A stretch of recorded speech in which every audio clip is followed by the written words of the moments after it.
This video is brought to you by Sailrite.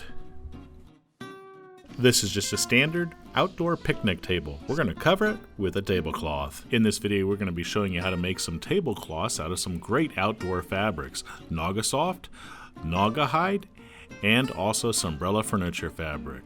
We'll also be showing you how to cut your own placemats using Sunbrella Sling or Fifertex Plus material that you can order from Sailrite. To determine the appropriate size of fabric to order for your tablecloth, the first step is measuring the table. We'll measure the length of the table here. This picnic table is approximately 70 inches. The width of our table is 29.5 inches. There are no hard and fast rules for how much material should be laying over the edge of the table. Typically, it's around 5 inches to 13 inches. The two short ends do not need to be the same as the two long sides. The Nauga Soft vinyl material sold from Sailrite is a 54-inch width fabric.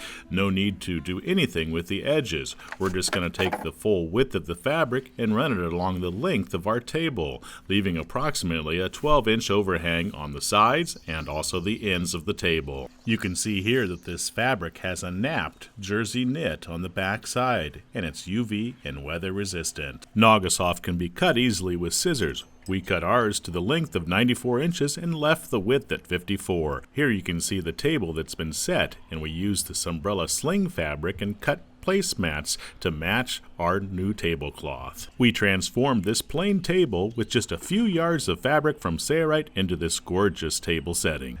Fabric from Sailrite is typically rolled on cardboard tubes when it's shipped. When you're done using the tablecloth, simply roll it back onto its cardboard tube and store it.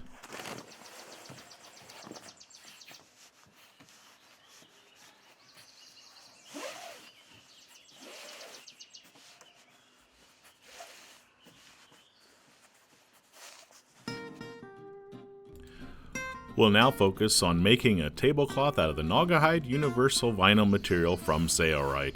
Again, this material is 54 inches in width, so we basically cut a 94-inch strip using scissors. You can see the top side has a nice surface, and the bottom side has a jersey knit backing.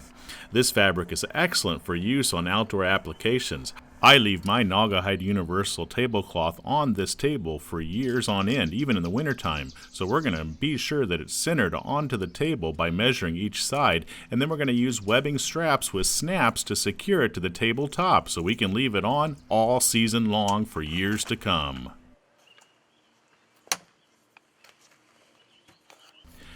I'll be marking the four corners by rolling the fabric up to find the edge of the table. Once the tablecloth has been centered, then I'm going to use a pencil to mark those locations approximately an inch in from the corner. Here's where the top edge of the webbing will be sewn to the tablecloth. So that's the edge of the table. Now we'll go to the other side and mark it approximately an inch from the edge of the table, an inch in. And now we'll do that to the opposite end as well, folding back the fabric right at the edge of the table so that it creases right along the edge, and then marking the fabric exactly as we did previously with that pencil.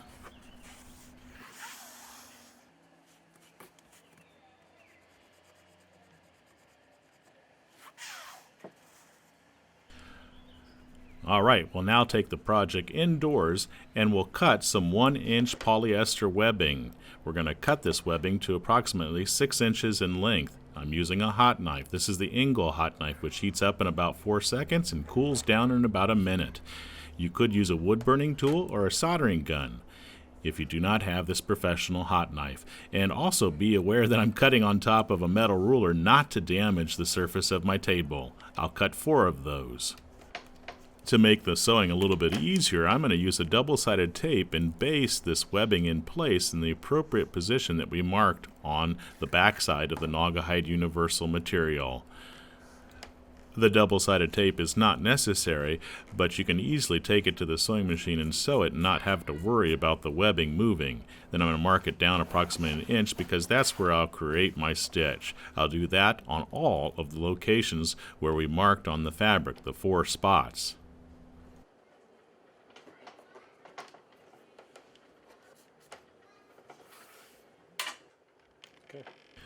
We'll be using the Sailrite Ultrafeed LS1 sewing machine. This is a straight stitch sewing machine, and we've put in a blue V69 thread, or V92 thread works as well. This is a polyester thread to match the outer surface of our vinyl. We're just going to sew a straight stitch along this line, reversing a few times to lock the stitch in place and also to secure the webbing. No need to do anything fancy. You just want to secure the webbing at 2 locations. You could do a box X stitch if you like, but a simple straight stitch approximately 1 inch apart is all that's required. This Naugahyde universal material will sew nicely on a regular sewing machine.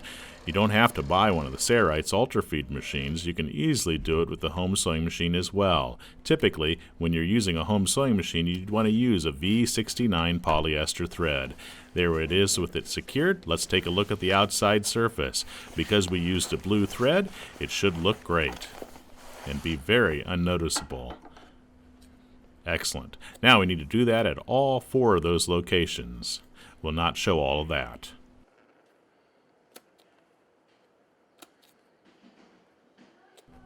We're going to be installing a nickel-plated snap on the end of each one of these webbing strips. We'll fold over approximately a 1/2 inch to 1 inch of the webbing, and we're going to use the 1/8 inch hole cutter to punch a hole through the webbing.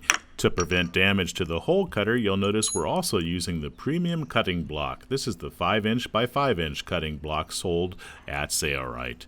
We place the button on top of the snap fastener installation tool with the concave facing up. Then we place the socket on top of that and use the tool and hit it with a hammer until the barrel portion of the button is rolled nicely into that socket. Looks great. I typically will roll the button around, and if it's rather stiff, then I know I've installed it appropriately. We'd want to do that at all 4 locations of the webbing.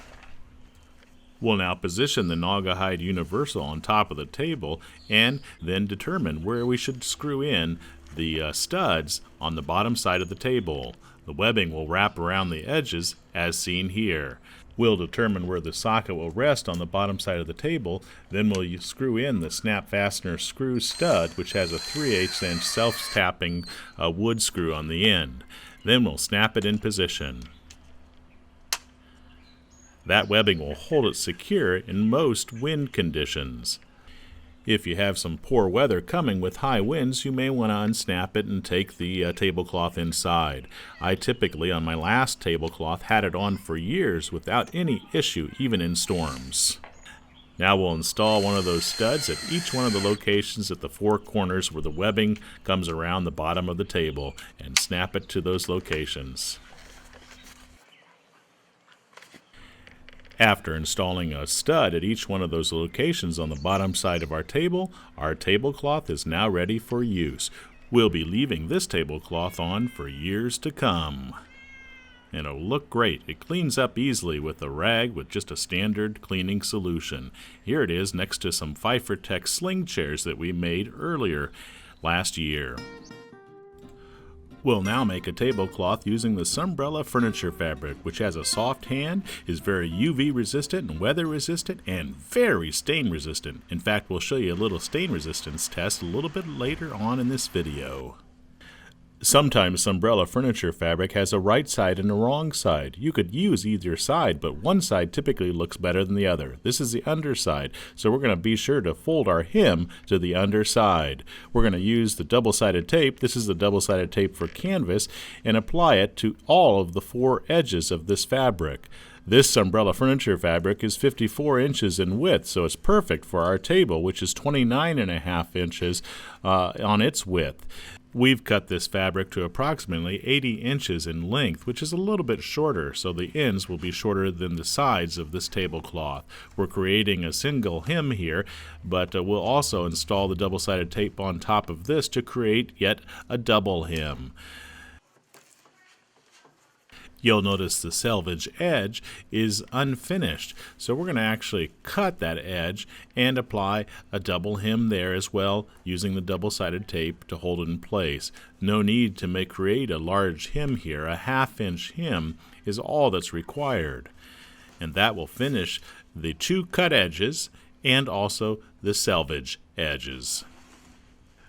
We've completed a 1/2-inch double hem along one side of this tablecloth. We're going to take it to the Ultrafeed LS1 sewing machine and sew a straight stitch along the length of that hem. We're going to sew again with a blue V69 polyester thread. We're going to reverse here at the beginning to lock our stitch in place. Our stitch length is approximately 5 to 6 millimeters in length. We check the bottom side to make sure that our stitch tension is appropriate and sew along the length of the hem. We're keeping that stitch on the inside of the hem approximately 1/8 inch away from the inner fold. Sew all the way down its length. And let's take a look at that stitch. Here's what it looks like on the underside, and here's what it looks like on the top surface. Looks good. We're going to cut off a little bit of the selvage edge here, and then we're going to create a double hem here as well. We're just using scissors. Since there's going to be a double hem, we don't have to worry about the unraveling of the material. We're using the double-sided tape again. This is part number 129, and placing it along the edge of that edge we just cut off. You could use scissors to cut the double-sided tape. However, I like to break it like this with my fingers so that I can easily grab the transfer paper and peel it up, revealing the glue. Now I'm creating that 1/2-inch hem along this edge. Then we'll place double-sided tape on top of that 1/2-inch fold and peel up the transfer paper, revealing the glue, and create our double hem. We'll do that to all of the 3 remaining sides of this tablecloth. Now that the 3 remaining sides are hemmed, we'll take it to the sewing machine. They're held in place with that double-sided tape, and we'll sew around the perimeter of all of those 3 finished edges, reversing at the beginning and the end to lock our stitch in place.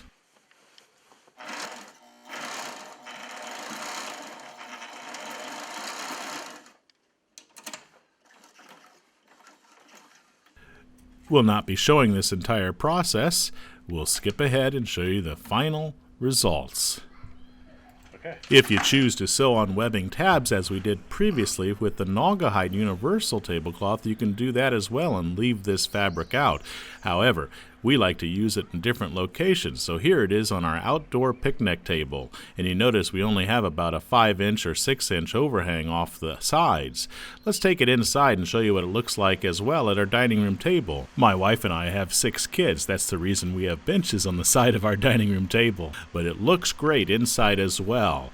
Sunbrella furniture fabric is a great fabric for outdoor cushions and also, as you can see, tablecloths. Now let's show you some of the stain resistance of this Sunbrella furniture fabric. This is 100% grape juice, and you know what that does to regular fabrics. However, take a look at what this 100% grape juice does on the Sunbrella furniture fabric. We're using a wet rag here and dabbing up the spilled juice. Notice how it beads up and how easily it cleans up without staining the Sunbrella furniture fabric. This is one of the many great features of using the Sunbrella furniture fabric for cushions and also for tablecloths. It cleans up beautifully and is very water resistant. Sometimes finding the perfect matching placemat can be rather difficult. However, it's as easy as cutting out Sunbrella Sling fabric or Fifertex Plus fabric that you can purchase from Sailrite in the exact color and style that you want. Here you can see we're using a right angle ruler and we're marking on the Sunbrella Sling fabric using a Sharpie marker. The size of the placemat is not critical. Typically, placemats are around 16 by 12 inches or 17 by 13 inches. We're using a Coca-Cola cup here to create a radius at each one of the corners of our placemat. We'll cut this placemat out and use it as a template for the rest of our placemats. You may want to cut out a piece of cardboard as a template, and then you won't have to worry about marking the edges of your template with the Sharpie marker. You may need to cut on the inside lines of the Sharpie marker because the ink doesn't easily come off of the Sunbrella Sling fabric. The same can be said of the Fifertex Plus material. We're going to use the same pattern that we just cut for a template for the rest of our placemats. You can position approximately 3 placemats up on the width of the fabric. The Sunbrella Sling and the Fifertex Plus fabric is 54 inches in width. You should be able to cut 6 or maybe even 8 placemats from a single yard of Sunbrella Sling or Fastener Plus material. I've gotten out of the habit of making things pretty, which is bad on my This is our outdoor picnic table with the Nauga Soft as a tablecloth and the Sunbrella Sling fabric as a placemat. She looks excellent. You can also use the Sunbrella Sling or the Fastener Plus fabric to cut coasters for cups.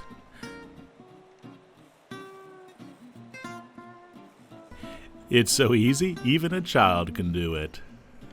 Thanks for watching this video. I'm Eric Grant with Sailrite. Be sure to order your supplies and fabrics from Sailrite today. For hundreds of other project videos, subscribe to the Sailrite YouTube channel as well. It's your loyal patronage to Sailrite that makes these free videos possible. Thanks for your support.